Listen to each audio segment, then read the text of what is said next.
अस्सलाम वालेकुम या अली मदद।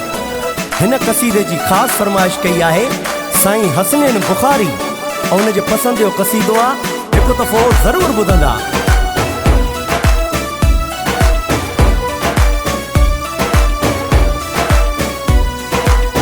अली अमी रखे, अली अमी रखे, समझण दुश्वार वाहे, दुनिया ठही नाहे, है दरकरार आहे।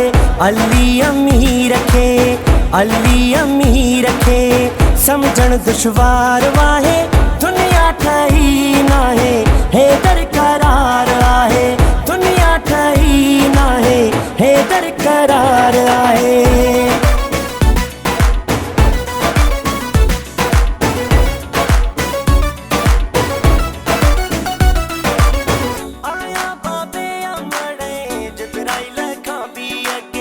आया बाबे अमड़े जिब्राइल खां भी अगे, आदम यहया ईसा इस्माइल खां भी अगे।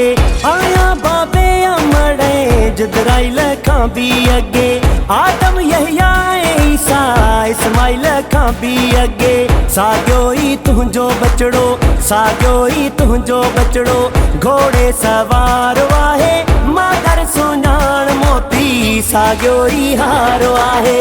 अली अमी रखे, अली अमी रखे, समझण दुश्वार वाहे, दुनिया ठही नाहे, है दरकरार आहे।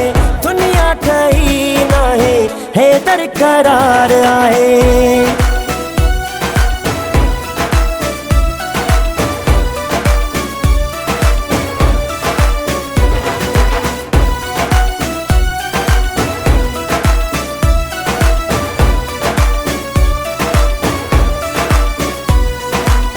ठाहियो में आदम हथन सां चयो अल्लाह, बणाए असां उन में वेदो पोसा हुआ। ठाहियो में आदम हथन सां चयो अल्लाह, बणाए असां उन में वेदो पोसा हुआ। पाक पेरनि हथनि खां, पाक पेरनि हथनि खां, पाण गफ़ार वाहे, आदम जी मिट्टी गोही, अली सरदार आहे।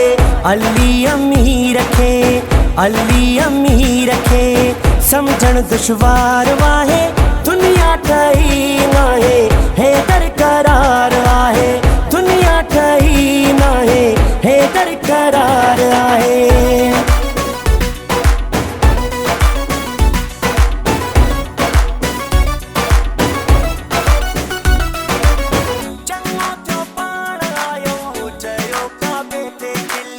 चङो थियो पाण आयो चयो काबे ते खिली, थोरी जे देर क्यों हाँ अचां पाण हली।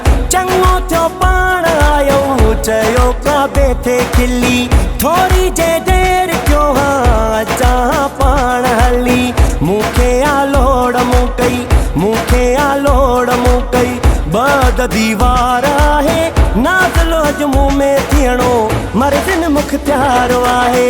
अली अमी रखे, अली अमी रखे, समझण दुश्वार वाहे, दुनिया ठही नाहे, है दरकरार आहे। दुनिया ठही नाहे, है दरकरार आहे।